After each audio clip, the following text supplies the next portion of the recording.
Everyone, welcome to learning path. As you know, मैंने BPSC TRE 3.0 TRE 4.0 के लिए NCERT सार संग्रह सीरीज स्टार्ट की है। एनसीईआरटी सार संग्रह सभी एनसीईआरटी बुक्स का कॉम्बिनेशन है। एनसीईआरटी बुक्स के सभी इंपॉर्टेंट फैक्ट्स इसमें कवर किए गए। जिसने एनसीईआरटी बुक्स पढ़ी हैं और जिसने एनसीईआरटी बुक्स नहीं पढ़ी हैं, सभी के लिए ये सीरीज मोस्ट इंपॉर्टेंट है। एनसीईआरटी बुक्स के सभी इंपॉर्टेंट फैक्ट्स इसमें एक साथ कलेक्ट किए गए। एंड बीपीएससी स्ट्रेटजी वीडियो में मैंने शेयर किया था कि बीपीएससी एग्जाम एनसीईआरटी बुक्स से होते हैं। एंड उस वीडियो में मैंने शेयर किया था जो एनसीईआरटी सार संग्रह बुक से डायरेक्टली क्वेश्चन आपके एग्जाम में आए हुए हैं। ओके, सो जिसने उस वीडियो को नहीं देखा वो प्लेलिस्ट से चेक कर सकता है। एंड जिसने अभी तक चैनल को सब्सक्राइब नहीं किया वो चैनल को सब्सक्राइब कर ले ताकि नेक्स्ट वीडियो का नोटिफिकेशन टाइमली मिले। एंड सेशन को लाइक एंड शेयर भी करें। आगे हम अपनी सीरीज को कंटिन्यू करते हैं जिसमें हमने बायोलॉजी स्टार्ट किया है। सो अब हम आज बायोलॉजी को उसके आगे देखते हैं। आज हम बायोलॉजी में देखेंगे कि जीवन की उत्पत्ति से संबंधित प्रमुख सिद्धांत एवं जैव विकास, important principles related to the origin of life and evolution. जिसमें देखते हैं जीव विकास इवोल्यूशन को सर्वप्रथम किसने प्रतिपादित किया था, तो जीन बैप्टिस्ट डी लैमार्क ने। वैज्ञानिकों ने आधुनिक मनुष्य का अंतिम पूर्वज किसे माना है, क्रो मैग्नॉन मानव को। वर्तमान प्रमाण के अनुसार पृथ्वी पर जीव का उद्गम लगभग 2 अरब वर्ष पूर्व से माना जाता है। विकासवाद का सिद्धांत थ्योरी ऑफ इवोल्यूशन किसने प्रतिपादित किया, चार्ल्स डार्विन ने। उद विकास का मुख्य कारण क्या है, प्राकृतिक वर्ण नेचुरल सिलेक्शन। उद विकास के उद परिवर्तन सिद्धांत म्यूटेशन थ्योरी ऑफ इवोल्यूशन का प्रतिपादन किसने किया है, ह्यूगो डी व्रीज ने। हमने प्रीवियस लेक्चर में भी म्यूटेशन थ्योरी को देखा था।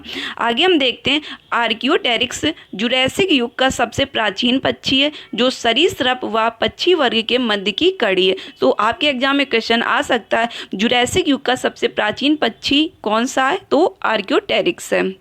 ओके, आगे हम देखते हैं मैमथ किस जीव का पूर्वज है, हाथी। आगे पृथ्वी पर सबसे पहले किस जीव की उत्पत्ति मानी जाती है, नील हरित शैवाल, ब्लू ग्रीन एल्गी। शीत ऋतु में पशुओं के प्रसुप्ति काल डोरमेंसी पीरियड को क्या कहते हैं, हाइबरनेशन। किस जीव में स्नायु तंत्र नर्वस सिस्टम तो होता है परंतु मस्तिष्क नहीं होता है, तारामीन स्टारफिश। तो स्टारफिश में स्नायु तंत्र नर्वस सिस्टम होता है लेकिन मस्तिष्क नहीं होता है। जीवाणु में किस प्रकार के राइबोसोम पाए जाते हैं, तो 70S राइबोसोम्स पाए जाते हैं। डायनासोर्स सरीसृप रेप्टाइल्स वर्ग में आते थे जिनका उदय किस युग में हुआ था, तो मेसोजोइक युग में हुआ था।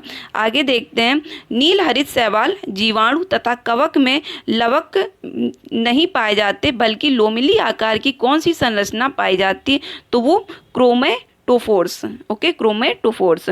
किन पौधों में जाइलम वाहिकाओं का अभाव होता है, तो जाइलम वाहिकाओं का काम होता है जल को पहुंचाना, तो ये अभाव होता है अनावृत बीजी एवं टेरिडोफाइट्स में। आगे देखते हैं हम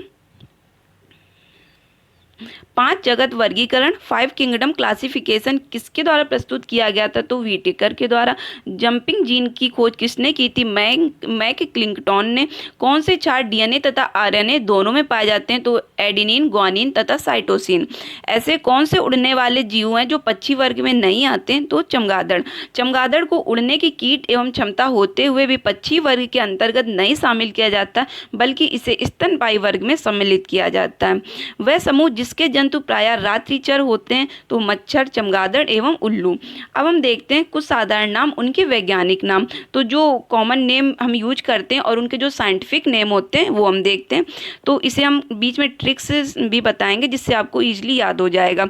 तो मानव होमोसेपियंस, तो मानव जो होते हैं वो होम में रहते हैं, इस तरह हम याद कर सकते हैं। मानव का वैज्ञानिक नाम है होमोसेपियंस। तेंदुआ, तो तेंदुआ का वैज्ञानिक नाम है पैंथेरा पार्डस।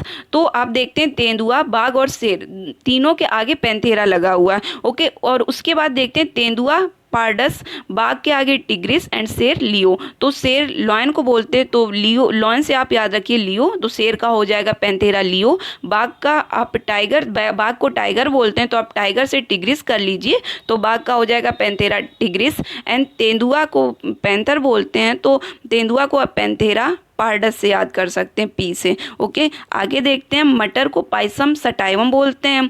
बिल्ली को फेलिस कैटस बोलते हैं, तो बिल्ली को कैट से आप याद कर सकते हैं, फेलिस कैटस। मेढक को राना टिग्रीना बोलते हैं। धान को ओराइजा सटाइवा, तो इसे ओराइजा को इस तरह याद कर सकते हैं कि धान से चावल बनता है जिसे राइस बोलते हैं, और राइस से राइस निकला, सो धान को ओराइजा सटाइवा बोलते हैं। सरसों को ब्रेसिका कंपेस्ट्रिस बोलते हैं। चना को सिसर एरियटिनस बोलते हैं। गेहूं को ट्रिटिकम एस्टिवम एंड गाय को बॉस इंडिकस बोलते हैं। तो बेसिकली जो हमारे ग्रामीण इलाके होते हैं वहाँ पर गाय सबकी बॉस होती, गाय की सभी लोग पूजा करते हैं, तो इस तरह याद कर सकते हैं आप, गाय को बॉस इंडिकस बोलते हैं। एंड आम को मैंगीफेरा इंडिका बोलते हैं, तो आम को मैंगीफेरा मैंगो से आप याद कर सकते हैं, मैंगीफेरा इंडिका। एंड आगे देखते हैं, प्रकाश संश्लेषण की प्रकाशिक एवं अप्रकाशिक अभिक्रिया क्लोरोप्लास्ट में कहाँ संपन्न होती है, तो क्रमशः ग्रेना एवं स्ट्रोमा में। मोलस्का संघ के कुछ जंतुओं में नीले या हरे रंग का रक्त किसके कारण होता है, तो वो होमोसाइनिन के कारण होता है। एंड इसमें हम देखते हैं, मानव हृदय का बायां निलय प्रकोष्ठ पूर्णतः ऑक्सीकृत रक्त को महाधमनी में और संपूर्ण शरीर में भेजता है। आपके एग्जाम में ये इंपॉर्टेंट क्वेश्चन है, ये आ भी सकता है। ओके, आगे देखते हैं, कवकों और उच्चतर पादपों की जड़ों के मध्य कौन सा कार्यात्मक साहचर्य फंक्शनल एसोसिएशन पाया जाता है, तो होता है कवक मूल। आगे देखते हैं, ईस्ट और मशरूम किस प्रकार के जीव हैं, तो फंगाई फफूंद बोलते हैं। एंड कपास में पाया जाने वाला प्रमुख घटक कौन सा, सेल्यूलोज। लाइकेन किससे निर्मित होता है, कवकों एवं शैवालों से। एंड जीवन चक्र की दृष्टि से पौधे का सबसे महत्वपूर्ण अंग कौन सा है, पुष्प। क्लोरोफिल के निर्माण के कौन सा तत्व महत्वपूर्ण होता है, तो मैग्नीशियम। ओके, तो ये इंपॉर्टेंट क्वेश्चन है कि जो पत्तियों का कलर होता है वो किसके कारण हरा होता है, तो क्लोरोफिल के कारण होता है। एंड क्लोरोफिल का जो निर्माण होता है उसमें कौन सा तत्व महत्वपूर्ण होता है, तो मैग्नीशियम होता है। ओके, एंड मैग्नीशियम का सिंबल Mg होता है। अधिकांश कीट किसके द्वारा श्वसन करते हैं, तो वातक तंत्र, जिसे ट्रैकिया बोलते हैं। आगे देखते हैं, कुनैन आवृतबीजी पादप का उदाहरण है जो सिंकोना नामक पादप की छाल से प्राप्त होता है तथा यह मलेरिया के उपचार के लिए प्रयोग किया जाता है। ये आपका इंपॉर्टेंट क्वेश्चन है कि कुनैन ये सिंकोना नामक पादप की छाल से प्राप्त किया जाता है। आगे देखते हैं, सेब में पाया जाने वाला लाल रंग का क्या कारण है, तो एंथोसाइनिन है। टमाटर में लाल रंग किसके कारण उपस्थित होता है, तो लाइकोपीन की उपस्थिति के कारण। सहतूत के फल का वैज्ञानिक नाम है सोरोसिस। सर्पों की विष ग्रंथियां वेनम ग्लैंड्स किस अंग के समान होती हैं, तो कशेरुकी प्राणियों की लाल ग्रंथियों के समान। एंड निपेंथिस खासियाना, जिसे पिचर प्लांट बोलते हैं, नामक पौधा मुख्यतः भारतीय किस राज्य में पाया जाता है, तो मेघालय में पाया जाता है। एंड आगे देखते हैं, चट्टानों पर उगने वाले पादप क्या कहलाते हैं, तो शैलोदभिद कहलाते हैं। एंड आगे देखते हैं, घटपर्णी पिचर प्लांट कीट बच्ची पादप के अंतर्गत आता है। इसकी पत्तियों के पर्ण फलक गट गड़े में रूपांतरित हो जाते हैं। ओके, एंड ये कीटों को अपनी ओर आकर्षित कर लेते हैं, और जैसे ही कीट इनके उसमें घड़े जैसी जो संरचना होती है उसमें आते हैं, तुरंत ये बंद हो जाते हैं। आगे देखते हैं, कौन सा प्राणी अपनी आंत में जल का संग्रह करता है, तो ऊंट। सबसे बड़ा अकशेरुकी जीव कौन सा है, तो कोलोसल स्क्विड है। आगे हम देखते हैं, लीची के फलों को किस शाखा के अंतर्गत रखा जाता है, तो एक बीजी बेरी के अंतर्गत। हल्दी पौधे के तने से प्राप्त होती तथा उसके खाने वाला हिस्सा प्रकंद कहलाता है। ये बहुत बार क्वेश्चन आपके एग्जाम में आ चुका है, ये रीजनिंग का भी क्वेश्चन बन जाता है कि हल्दी पौधे के तने से प्राप्त होती है, एंड इसका जो खाने वाला पार्ट होता है उसे प्रकंद बोलते हैं, राइजोम। लाल मिर्च किसकी उपस्थिति के कारण तीखी होती, तो कैप्सेसिन के कारण। आगे देखते हैं, सबसे बड़ा स्तनपायी जीव कौन सा है, तो व्हेल है।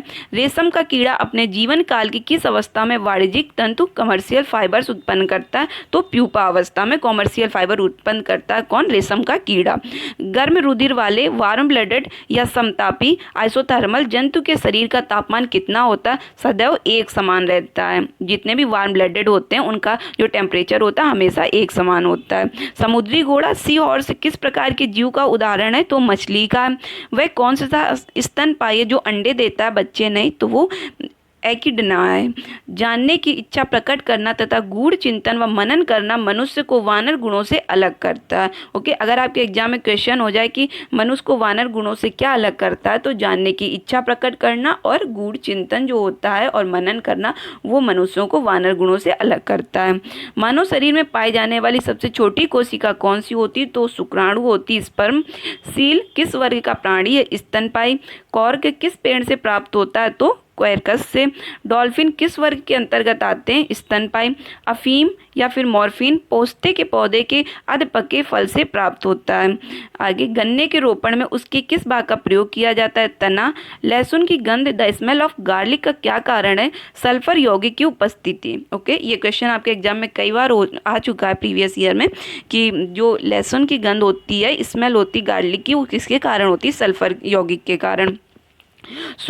शुष्क जलवायु में अनुकूलित पेड़ पौधों को क्या कहते हैं? तो मरूदबीज बोलते हैं, जीरोफाइट बोलते हैं। जल एवं स्थल दोनों पर रहने वाले जीवों को उभयचर एम्फीबियन वर्ग के अंतर्गत रखा जाता है, जैसे मेढक। अधिपादक अन्य पौधों पर क्यों निर्भर रहते हैं? यांत्रिक सहारे के लिए। टिक और माइट किस जीव वंश से संबंधित है? मकड़ी वंश से। जुगनू फायरफ्लाई की चमक किस एंजाइम के कारण होती है? तो ल्यूसीफेरस के कारण। सन हेम्प जूट, सन हेम्प रेसे किससे प्राप्त किए जाते हैं? फ्लोएम से। लेग हीमोग्लोबिन किसमें पाई जाती है? लेग्यूम मूल ग्रंथियों में। डार्विन की पुस्तक on the origin of species कब प्रकाशित हुई थी? वर्ष 1859 में। जैव विकास के पक्ष में किस स्रोत से प्रत्यक्ष प्रमाण प्राप्त होते हैं? जीवाश्मों से। एंड जीवों के उद विकास के संदर्भ में कौन सा अनुक्रमण सही है? सैलामेंडर, अजगर, कंगारू।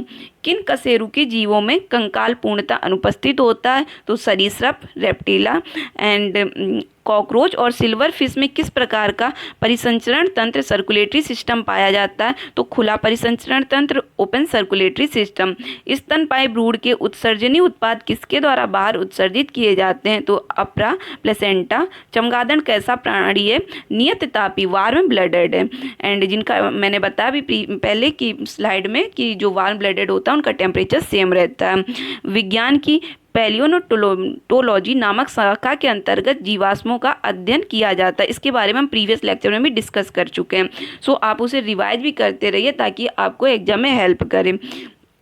आगे देखते हैं, सबसे बड़ा पक्षी जो तेज गति से दौड़ सकता परंतु उड़ नहीं सकता, तो उसे बोलते हैं शुतुरमुर्ग, ऑस्ट्रिच। नमक युक्त मिट्टी में उगने वाले पादप हेलोफाइट्स कहलाते हैं। एंट अमीबा हिस्टोलिटिका नामक परजीवी मानव के किस अंग में पाया जाता है? आंत में। लिग्निन नामक पदार्थ जमा रहता है जाइलम ऊतक पर। डीएनए संश्लेषण तथा हिस्टोन प्रोटीन कोशिका चक्र की किस प्रावस्था में बनते हैं? तो एस प्रावस्था में। आगे देखते हैं, डूबने से हुई मृत्यु का पता लगाने में किस जीव का महत्व है? डायटम का। पपीते का पीला किस कारण होता है? कैरिका जैंथिन की उपस्थिति के कारण। पौधे के किस भाग से हल्दी प्राप्त होती? तने से।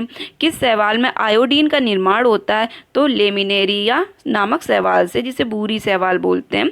वे जीवाणु जो वायुमंडलीय नाइट्रोजन को नाइट्रोजन के यौगिकों में परिवर्तित करते हैं, वे क्या कहलाते हैं? तो वो नाइट्रोजन फिक्सिंग बैक्टीरिया कहलाते हैं, मीन्स नाइट्रोजन स्त्रीकारी जीवाणु। अधिक नमक वाले अचार में जीवाणु जीवित क्यों नहीं रह पाते हैं? क्योंकि ये जीव द्रव्य कुंचित होकर मर जाते हैं। कवक कोशिका में संचित होने वाला खाद्य पदार्थ कौन सा है? ग्लाइकोजन। तालाबों और कुओं में किस जंतु को छोड़ने से मच्छरों को नियंत्रित करने में मदद मिलती है? तो वो गैम्बुसिया फिश होता है। एंड बिस्फेनॉल ए क्या है? खाद्य संवेष्टन सामग्री के विकास के लिए प्रयोग में लाया जाने वाला एक रसायन है। मृदा के प्रयोग के बिना केवल खनिज युक्त सहायता से पौधे उगाने की विधि को हाइड्रोपोनिक्स कहा जाता है। प्रतिजैविक एंटीबायोटिक्स मुख्यतः किससे प्राप्त किए जाते हैं? जीवाणुओं से। ईस्ट कोशिका में कौन सा मुख्य विकार एंजाइम उपस्थित होता है? जाइमेस। जब एक ही जीन दो या दो से अधिक भिन्न भिन्न लक्षणों को एक साथ नियंत्रित करती है तो इसे क्या कहा जाता है? बहुप्रभाविता का नियम। क्यूनिन अथवा कुनैन किसकी छाल से प्राप्त की जाती है? सिनकोना की। मेंडल ने अपनी वंशगति नियम रूल्स ऑफ हेरिडिटी को प्रतिपादित करने में किस पौधे का उपयोग किया था? तो गार्डन पीमट था।